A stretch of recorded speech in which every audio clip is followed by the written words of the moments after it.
안녕하세요. 오늘도 사연살롱을 찾아주셔서 감사합니다. 저는 40대 후반의 여성이에요. 평범한 가정에서 자랐어요. 아버지는 회사를 다니시고 엄마는 잠깐 일을 하시다가 저와 동생을 키우려고 회사를 관두셨죠. 엄마는 저희를 키우면서 열심히 저금도 하시고 투자도 하셨어요.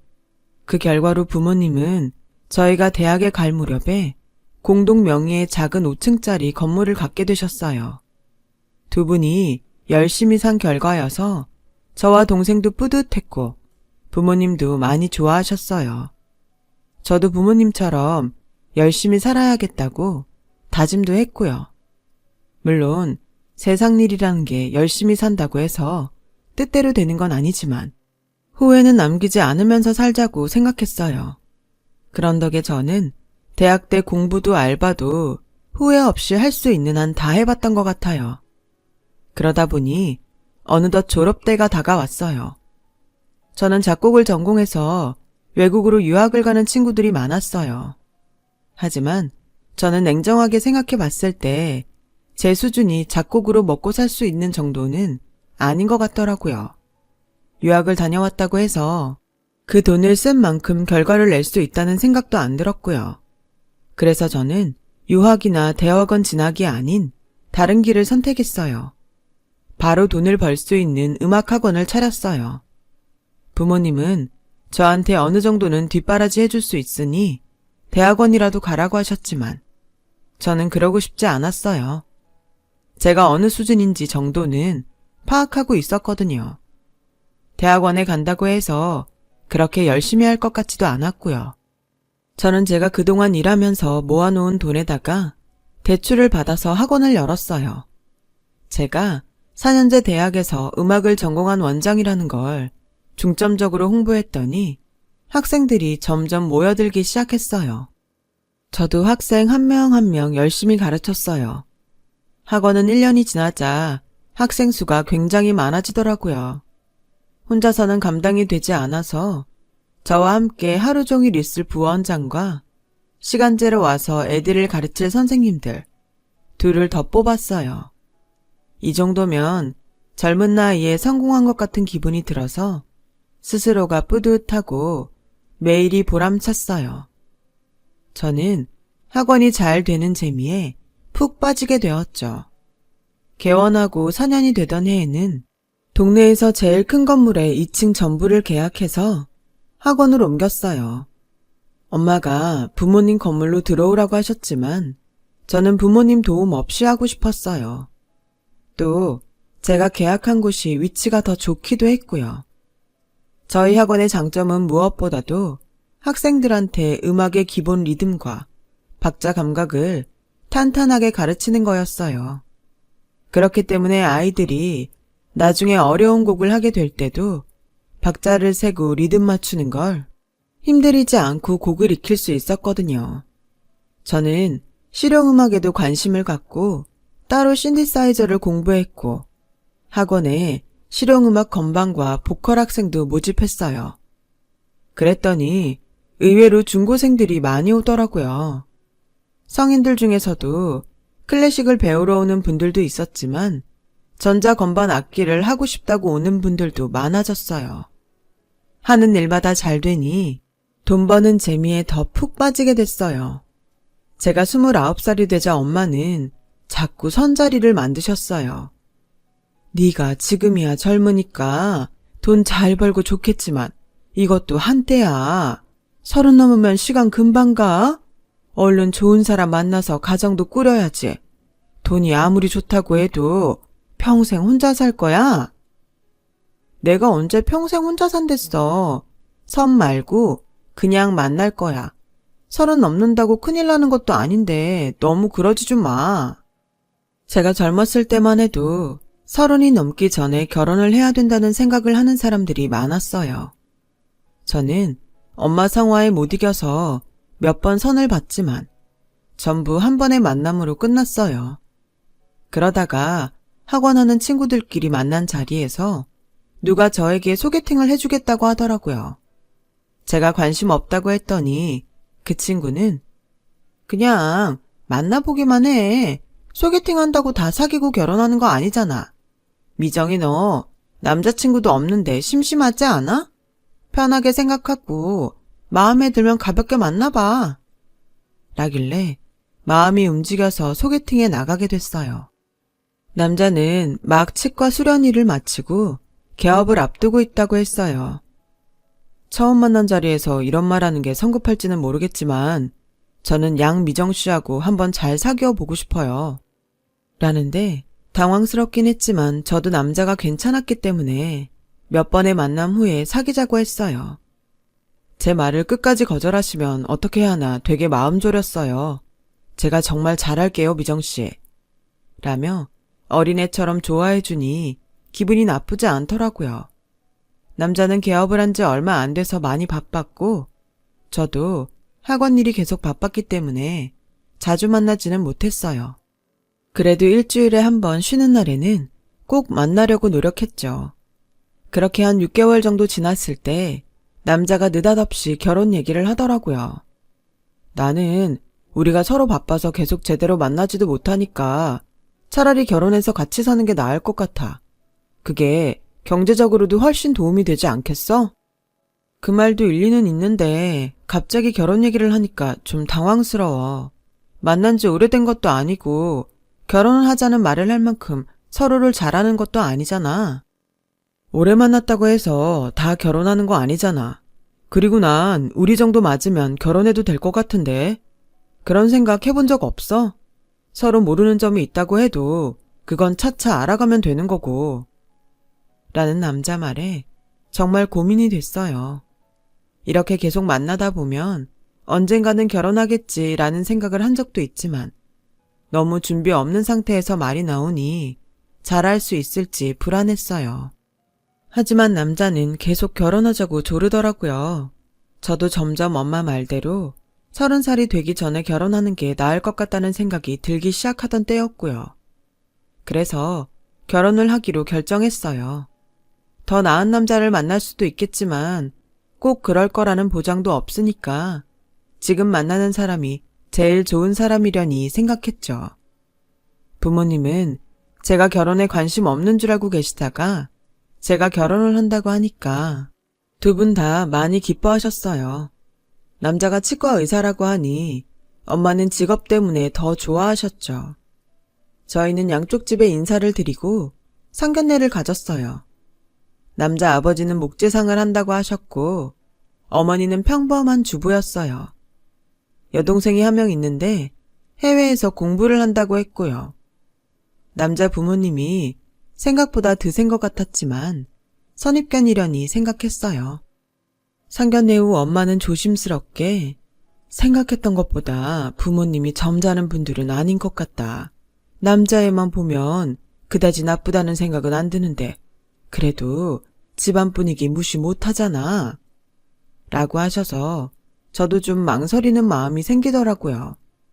저희 가족은 고민 끝에 사람을 잘 알지 못하면서 판단하지 말자고 결론을 내렸고 저와 남자는 결혼 준비를 시작했어요. 솔직히 제가 얼마나 더 좋은 집안을 만나겠다고 나 좋다는 사람들을 뿌리치는 게 도리상 아니라는 생각을 했어요. 시간이 흐르고 저와 남자는 결혼을 하게 됐고 신혼생활을 시작했죠. 그리고 한 달도 안 돼서 시어머니와 마찰이 생겼어요. 어느 날 학원에 가보니 원장실 앞에 이상하게 생긴 금색 장식품이 걸려 있더라고요. 누가 걸어놓은 건지 물어봤더니 시간제로 오는 선생님 한 분이 조심스럽게 아까 제가 오기 전에 어떤 할머니가 원장 선생님 시어머니라면서 이거 걸어놓으러 왔다고 하시더라고요. 어떻게 들어오셨냐고 하니까 원장님 시어머니라고 하고 주인한테 열쇠 받았대요. 시어머니한테 전화를 해서 확인을 해보니 맞다고 하는 거였어요. 내가 거기 주인한테 얘기 잘 해놨어. 너 좀 잘 봐달라고. 그게 돈을 불러오는 거라니까 잘 걸어놓고 있어야 한다. 어머니, 생각해 주신 거 너무 감사한데요. 그래도 아무도 없을 때 열쇠 받아서 들어오시는 건 저나 다른 선생님들 입장에선 좀 불편해서요.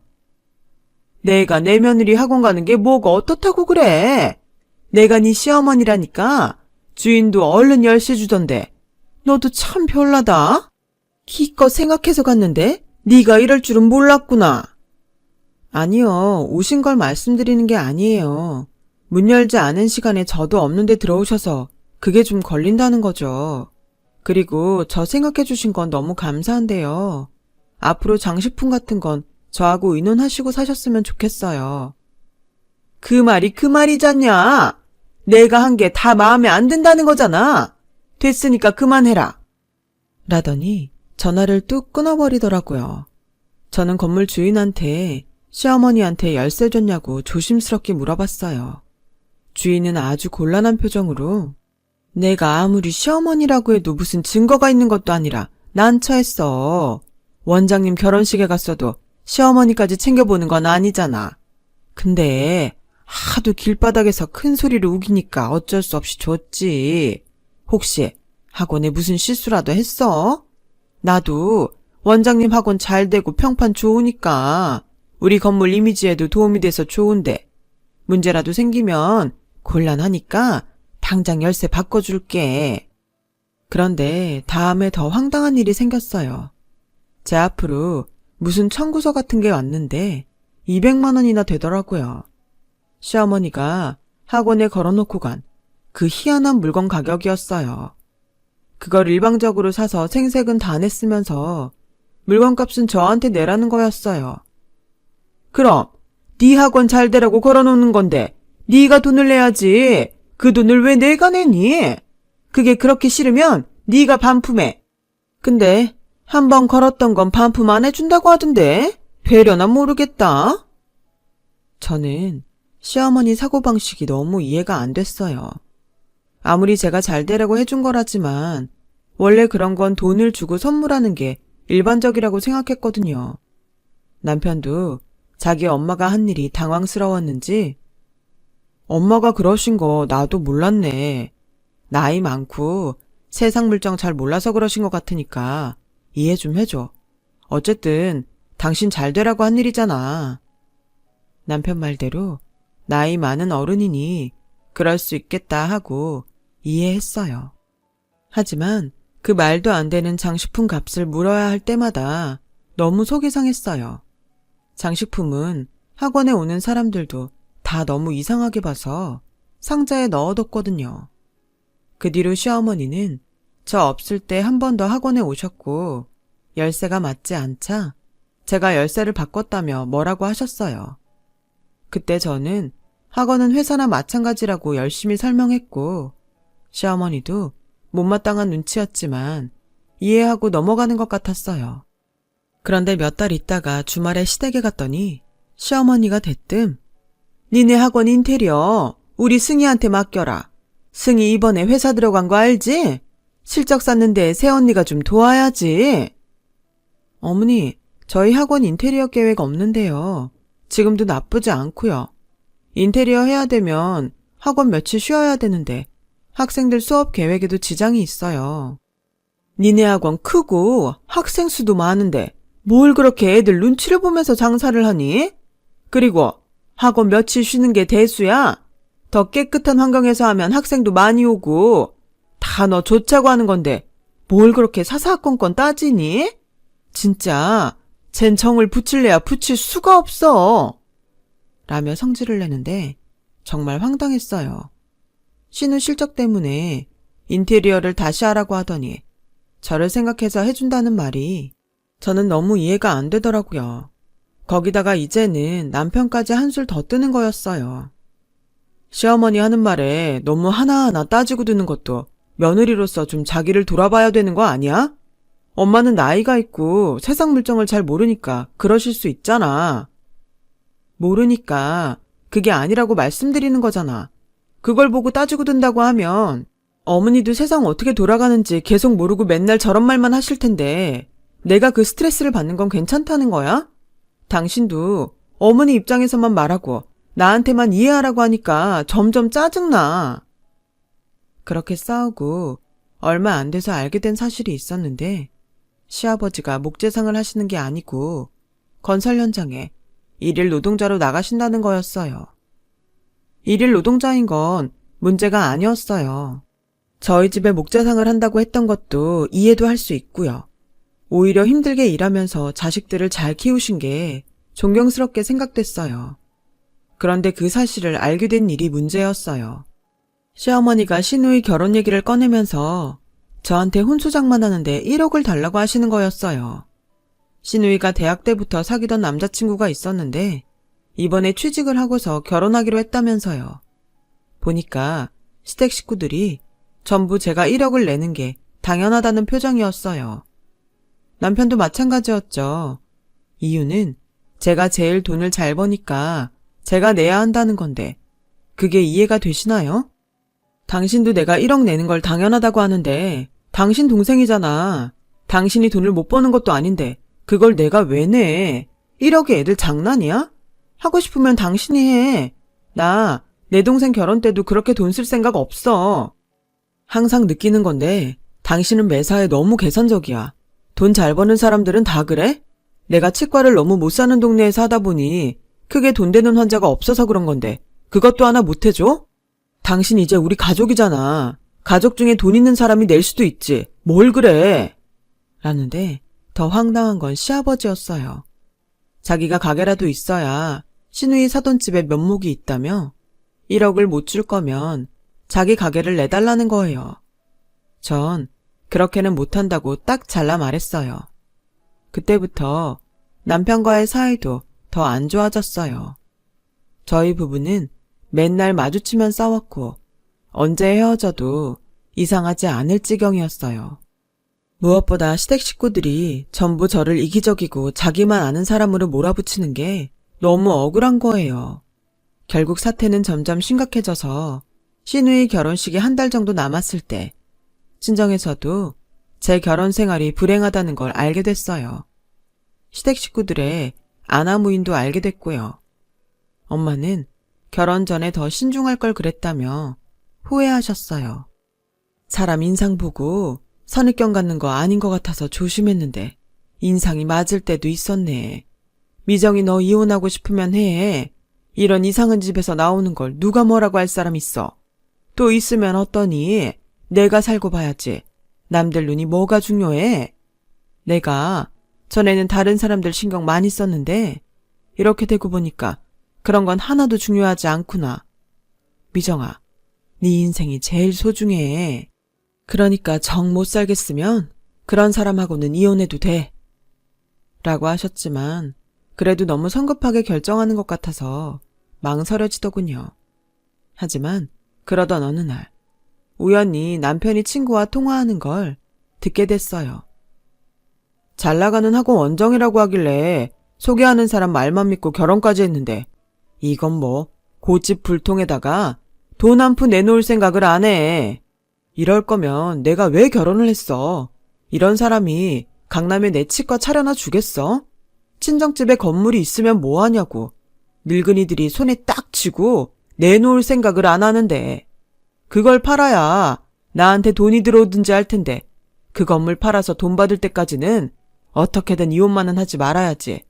그거라도 받아야 내가 이 결혼한 거 덜 억울하겠어.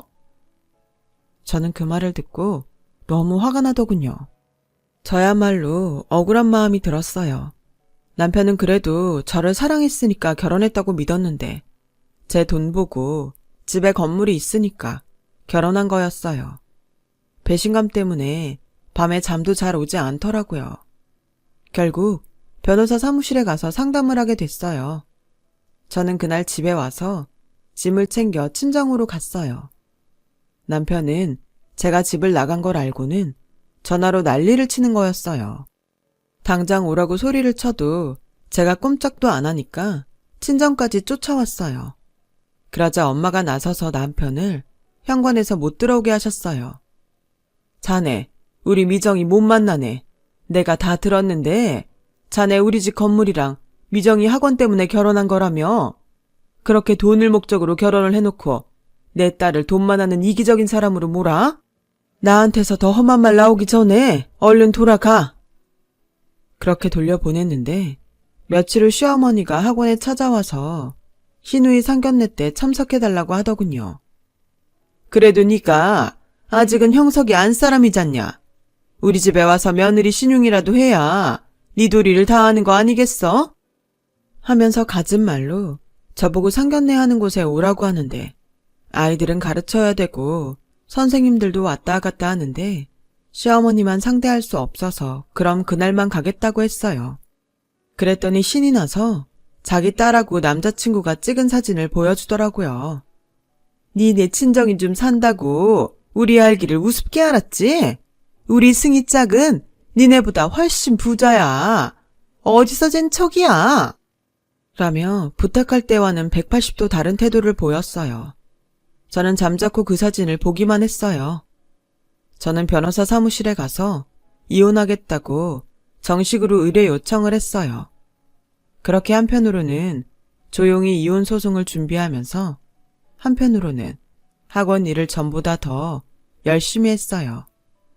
결혼하고 1년도 안 돼 이혼 소송을 하는 게 너무 속상해서 그걸 잊으려고 일에 열중한 것 같아요. 시간이 흘러 상견례 날이 왔어요.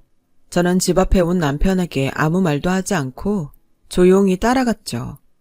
상견례 장소에 도착했더니 시댁 식구들은 이미 다 나와 있더라고요. 좀 있으려니까 신우 남자친구 집안 사람들이 들어오더라고요. 남자 집안 사람들은 저를 보더니 눈이 휘둥그레졌어요. 너 미정이 아니니? 어머, 네가 이 자리에 어떻게 와 있어? 라고 남자 어머니가 말하자 시댁 식구들은 어리둥절해서 저를 보더라고요. 어머니뿐만 아니라 아버지와 남자 형, 그리고 남자까지 저한테 아는 척을 했거든요. 안녕하세요, 삼촌, 숙모. 이런 자리에서 뵙게 됐네요. 찬우도 오랜만이다. 잘 지냈어? 라며 제가 인사를 하자 신우는 당황해서 찬우를 쳐다보더라고요. 우리 사촌 누나야. 근데 누나가 여긴 왜 있어? 잠깐만. 여기 왔다는 건 가족이란 말인데? 그럼 누나 속이고 결혼했다는 사람이 혹시? 라고 하자 다들 놀라서 서로를 보더라고요. 그래 맞아 찬우야. 우리 집 건물하고 내 수입 노리고 결혼한 사람이 바로 이 남자야. 네 여자친구 오빠. 삼촌, 숙모, 혹시 모를까봐 말씀드리는데 아직까진 제 시아버지인 이분은 목재상을 하시는 게 아니고 그냥 건설 현장에 일하러 다니세요. 시어머니는 돈 들어오는 거라고 무조건 학원에 이상한 물건 갖다 놓고 그 돈 저한테 갚으라고 한 그분 맞아요. 그 얘기는 들으셨죠? 찬우, 결혼 전에 다 알아야 될 것 같아서 제가 별거 중에도 이 자리에 나왔어요. 남편과 시댁 식구들 낯빛이 확 변하더라고요. 시어머니는 제 팔을 붙잡고서 얘가 지금 무슨 말을 하는 거야? 네가 아무리 요즘 형석이하고 싸워서 사이가 안 좋아도 그렇지 없는 말하고 그러는 거 아니지? 제가 무슨 없는 말을 해요. 그리고 저 이혼할 거라는 거 삼촌네 식구도 다 알아요. 제가 변호사 소개를 어디서 받았는데요. 삼촌이 친한 변호사 알려주셔서 간 거예요. 어떻게 인연이 이렇게 되나 모르겠네요. 찬우야, 네가 전생에 나라를 구했나 보다. 이런 여자랑 엮이지 말라고 내가 나온 걸 보니까. 신우는 그 말을 듣고 파랗게 질려서 막 떨더라고요. 상견례는 시작도 전에 파토가 났고 삼촌과 숙모는 완전히 속았다며 불쾌한 표정으로 그냥 가버렸어요. 시누이는 사촌 동생과 함께 나가더니 싸우는 소리가 들리더라고요.